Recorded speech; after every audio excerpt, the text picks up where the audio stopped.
Good morning. We are day 135, I believe, of 365 days of morning routines and rituals with me, Karla Maree. It is wet, it is raining, and it is cold. It has been a weird few days, weather-wise, here in beautiful WA. From weird, wonderful thunderstorms to beautiful clear blue skies, back to rain again. It is weird, but I'm here for it. I am ready for my day. And it is Thursday. I have a day off, which is a very rare thing here. So I'm gonna do homework, housework, same, right? Today is the 11th of June and we are gonna start with our Humanus Luminous book. The same way we start most of our days. If you haven't joined us before, these are just little daily videos to help us have a good day, to get us in the right space, the right head frame, and just to help redirect whatever it is that we're walking through. I'm a clairvoyant, I feel energy, I channel energy, and I just love all things energy. Let's just be real. All right, June 11th. Conveyor belt of never-ending good. When you're given a gift today, a compliment, a tasty meal, a hug, a breath, etc., stop and open your heart to them all. Receive each blessing.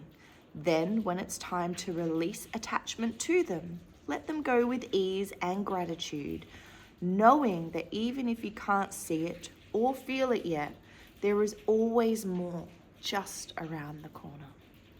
Affirmation today is with every inhale and exhale, I grease the wheels of life, bountiful merry-go-round.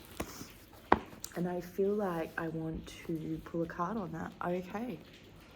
I don't really pull them very often anymore. We must have something we need to be reminded of this morning. My children are awake. I have a feeling they're going to be running down the stairs any moment, so we're trusting the wise here this morning. All right, we had 3 pop out, and I'm going to read all 3, so trust where we're meant to be, hey?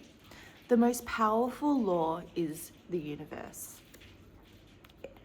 Every thought vibrates, and every thought radiates a signal, and every thought attracts a matching signal back.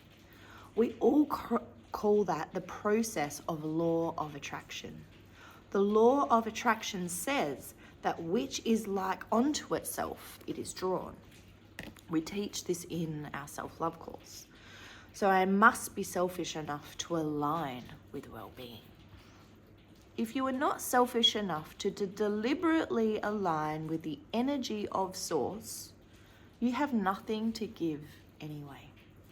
Some worry that if you take up too much of the pie, others will be left with nothing, while in reality, the pie expands into proportion to the vibrational request of all of you. My life is supposed to be fun. Be easy about all of this. Life is supposed to be fun, you know. It is Abraham's powerful desire that you return to your state of self-appreciation. We want you to feel love for your life, for the people of your world, and most of all, for yourself. There is great love here for you. What comes to mind with those affirmations is that if we don't choose to fill up our own cup, we will be left feeling depleted, low, sad, all of the things. And it is something that I'm really passionate about, hence why I come in here every morning and do our rituals and our routines and, help our nervous system find ways to reground and recalibrate. But what I discovered along my crazy little journey of spiritualism is we are not taught these fundamentals. Why? I don't know. And it is something that I now get to teach because I can really see the lack of for it.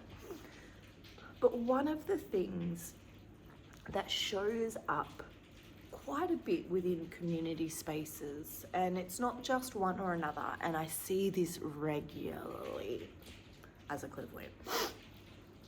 And it is that people forget to come back to being open-minded.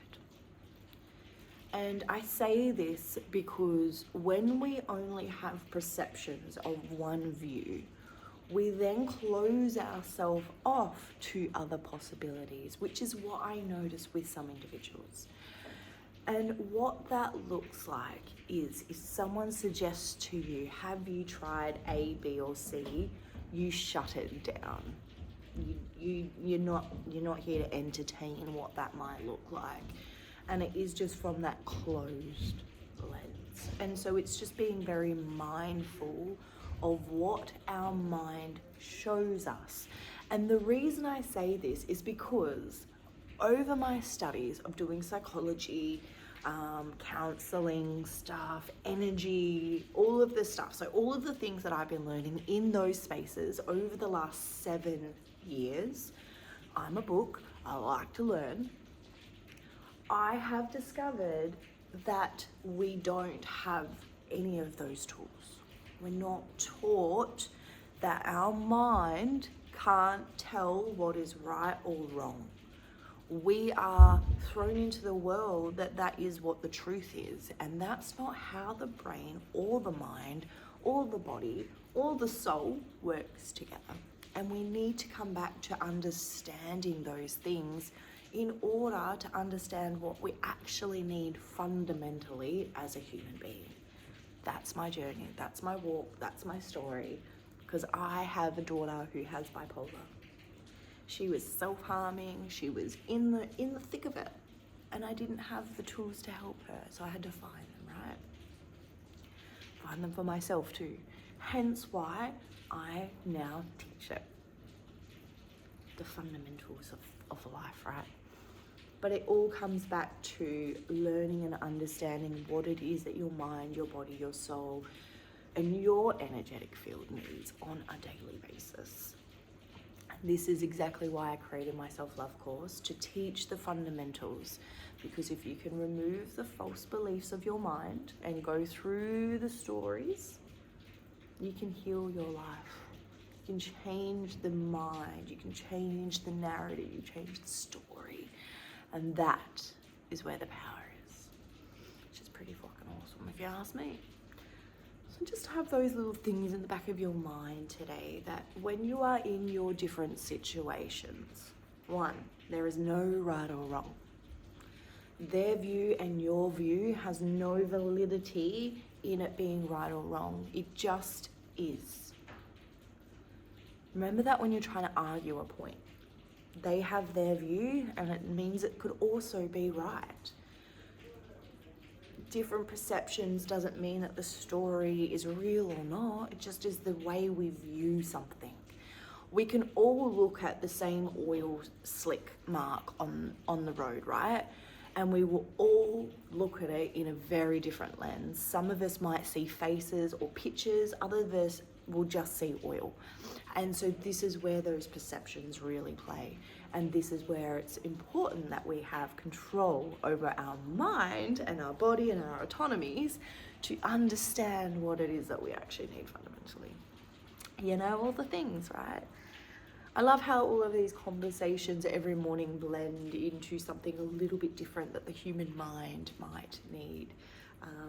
Makes me pretty happy with all the little things that we share in these spaces. And it makes me excited for the little future journeys that we are all walking as well. So thank you for joining and listening. I'd love to know where you are joining in from. I know that the videos get different views from different spaces. So drop in the comments where you watch this, where you're from, and how nervous system healing can help you and your little world, and how the mind can sometimes trick you. I'd love to know all the things, because that's how we learn, right? By sharing. Okay, I hope you have the most beautiful and blessed day, whatever it is that you are doing on this bit of a wet and wild Thursday. I love you. Have a great day.